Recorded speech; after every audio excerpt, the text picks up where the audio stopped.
Hello everyone, मैं doctor Tanuja कुमारी आप सभी का स्वागत अपने यूट्यूब चैनल में करती हूँ। आज मैं आप लोगों से the causes of the rise of Nazism या जिसे हम नाजीवाद के नाम से जानते हैं उसके विषय में चर्चा करूंगी।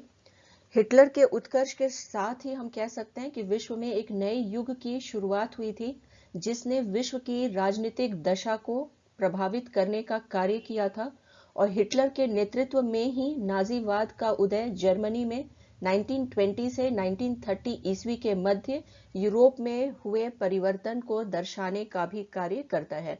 यदि हम नाजीवाद के उदय के कारणों के विषय में बात करें तो ये ऐसा नहीं है कि सिर्फ वो जर्मनी के साथ ही जुड़े हुए जो कारण थे वही नाजीवाद के उदय के लिए उत्तरदायी रहे हों, बल्कि वैश्विक परिदृश्य में उस समय जितने भी घटनाक्रम हो रहे थे इस कारण भी हम कह सकते हैं कि विश्व में उस समय नाजीवाद का उदय हमें देखने को मिलता है।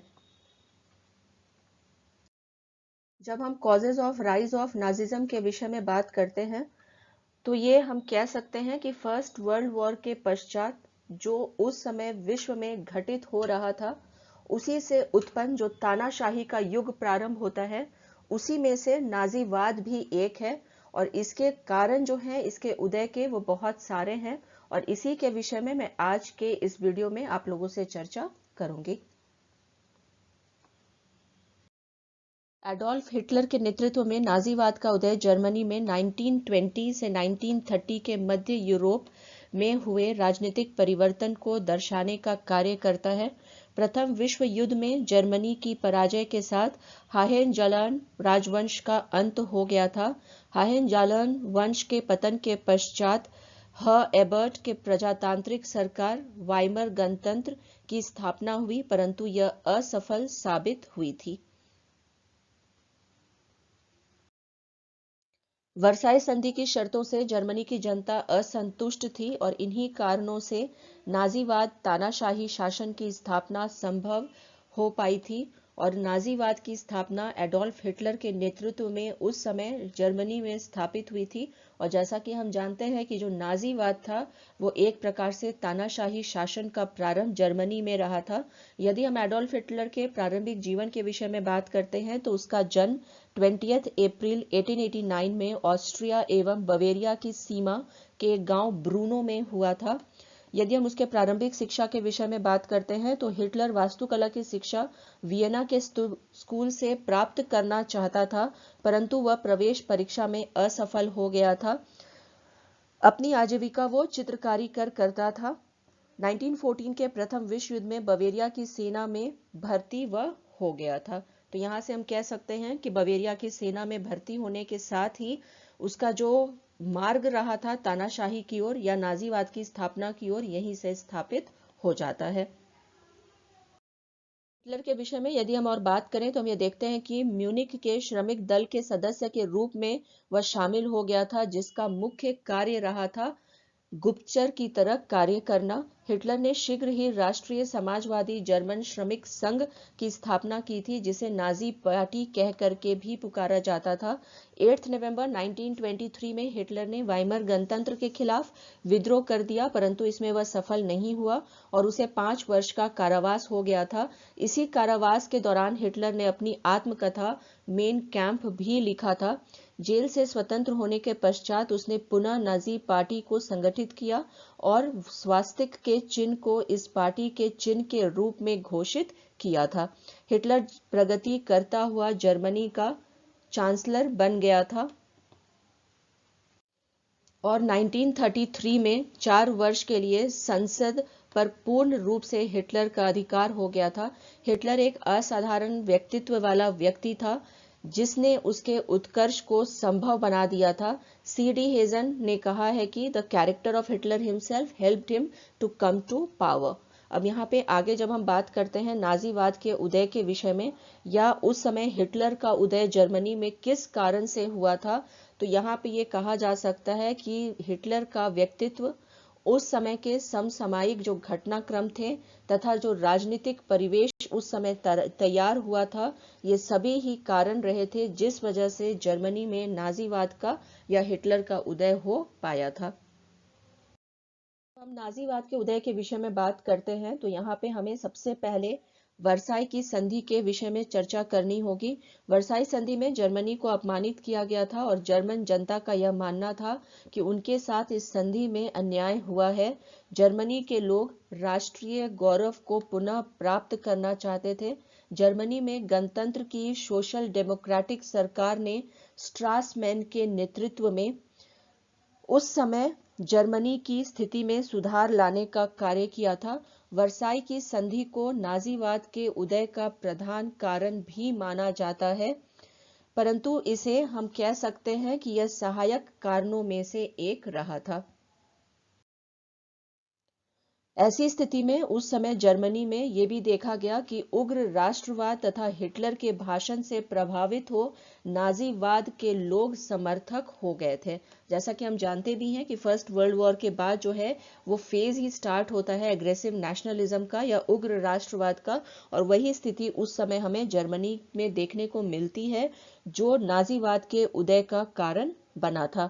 वर्साई की संधि के कारण राइनलैंड पर शत्रुओं का अधिकार जो है वह स्थापित हो गया था और सारे प्रदेश का छिन जाना, जर्मनी का निशस्त्रीकरण करना आदि जर्मनी के जनता में आक्रोश बढ़ाने का कार्य किया था।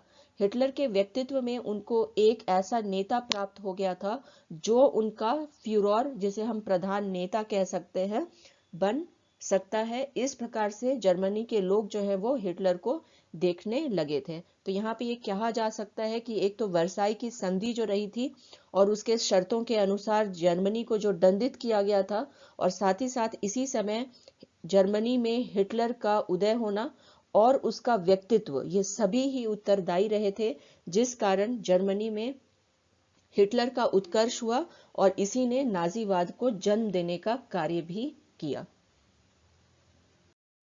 जब हम बात करें अन्य कारणों की नाजीवाद के उदय का या हिटलर के उत्कर्ष के विषय में, तो इसमें जो है आर्थिक संकट भी आता है। जैसा कि हम जानते हैं कि फर्स्ट वर्ल्ड वॉर के पश्चात संपूर्ण विश्व में उस समय आर्थिक संकट या हम कह सकते हैं आर्थिक मंदी का एक दौर जो है वो प्रारंभ हो गया था, और 1929-30 में जर्मनी में भी हम कह सकते हैं कि उस समय आर्थिक मंदी जो है वो उत्पन्न हुई थी। और फर्स्ट वर्ल्ड वॉर के बाद हम कह सकते हैं कि उस समय जर्मनी में जो स्थिति उत्पन्न हुई थी आर्थिक संकट की, उस कारण जो वहां की जनता थी उनमें गरीबी और बेरोजगारी देखी जा सकती थी। नाजी दल मध्यम वर्ग, छोटे व्यापारी, कृषक को उन्हें उनकी स्थिति से उबारने का वायदा करके इन वर्गों का सहयोग प्राप्त कर लिया था। 1930 के अंत तक बेरोजगारों की जो संख्या है वो 50 लाख से ऊपर जर्मनी में पहुंच गई थी। नाजी दल ने इन्हें रोजगार दिलाने का वायदा भी किया था। जुलाई 1932 के सामान्य निर्वाचन में नाजी दल को लोकसभा से 320 सीट प्राप्त हुए थे। वहीं हम ये देखते हैं कि बाद में 4 महीनों के बाद जो है नवंबर के निर्वाचन में इसी दल को 196 सीट ही प्राप्त हुए थे। जून 1931 ईस्वी तक किसानों पर $3 अरब का ऋण जो है वह हो गया था।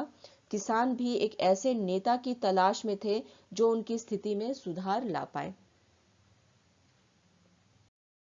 जब हम साम्यवाद के उदय के विषय में बात करते हैं तो ये भी नाजीवाद के उदय का बहुत बड़ा एक कारण बना था। जर्मनी में साम्यवाद के प्रसार के कारण भी हिटलर का उत्कर्ष संभव हो पाया था। साम्यवादियों ने उस समय सर्वाहा वर्ग का शासन स्थापित करने का प्रयत्न भी किया था, परंतु उसे सफलता हाथ नहीं लगी थी।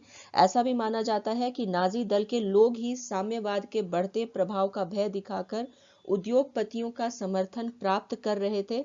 जर्मनी के साम्यवादी जो थे वह रूस के प्रभाव में थे और एक भय उत्पन्न हो गया था कि जो जर्मनी है वो इस कारण से रूस के अधीन हो जाएगा, और इस प्रकार जर्मनी की जनता साम्यवाद के बढ़ते प्रभाव से डरने लगे थे, और जिस वजह से उनका जो झुकाव है वो नाजीवाद की तरफ या हिटलर की तरफ हो गया था। नाजीवाद के उदय के विषय में यदि हम बात करें और किन कारणों से हिटलर का उत्कर्ष हुआ था, तो इसमें यहूदी विरोधी नीति भी आता है। आर्थिक संकट तथा बेरोजगारी हिटलर के उदय का बहुत बड़ा एक कारण रहा था, या फिर ये भी कहा जा सकता है कि आर्थिक संकट और उस समय जो बेरोजगारी इस कारण उत्पन्न हुई थी ये बहुत बड़ा एक कारण बना जिस वजह से जर्मनी में उस समय नाजीवाद का उदय हुआ। प्रथम विश्व युद्ध में जर्मनी की पराजय के लिए जर्मनी के लोग यहूदियों को जिम्मेदार मानते थे। यहूदी वर्ग जर्मनी का सबसे धनी वर्ग था। पूंजीपति तथा उद्योगपति यहूदी वर्ग के ही थे और जर्मनी की जनता इन्हें शोषक मानती थी। तो यहाँ पे यहूदियों का मैक्सिमम पूंजीपति और उद्योगपति होना और शोषक वर्ग की तरह इन्हें देखा जाना एक ये बहुत बड़ा कारण बना था, जिस वजह से जर्मनी की जनता में इनके प्रति जो है रोष व्याप्त हो गया था। हिटलर ने जर्मनी की जनता की इस यहूदी विरोधी भावना का फायदा उठाया था और हिटलर ने जर्मन वासियों को यह आश्वासन दिया कि यहूदियों के स्थान पर वह जर्मनी के लोगों को देखना चाहता है। तो यहाँ पे जो उस समय जर्मनी के लोग बेरोजगारी झेल रहे थे और गरीबी झेल रहे थे, उस समय हिटलर के द्वारा ये आश्वासन दिया जाना कि जिस प्रकार से यहूदी वर्ग जो है वो पूंजीपति हैं और उद्योगपति हैं, उन्हीं के स्थिति में इन्हें लाया जाएगा। एक ये बहुत बड़ा हम कह सकते हैं कि आश्वासन की तरह कार्य किया था जर्मनी के जनता के लोगों के लिए, जिस कारण हम कह सकते हैं कि इनका झुकाव जो है वो नाजीवाद की तरफ या हिटलर की तरफ हो गया था। इसी के साथ थैंक यू। यदि आप लोगों को आज का ये वीडियो पसंद आया हो तो प्लीज लाइक करें और शेयर करें। नाजीवाद के उदय के और कौन से कारण रहे थे, इसके विषय में नेक्स्ट वीडियो में मैं आप लोगों से चर्चा करूंगी। Thank you. Stay connected.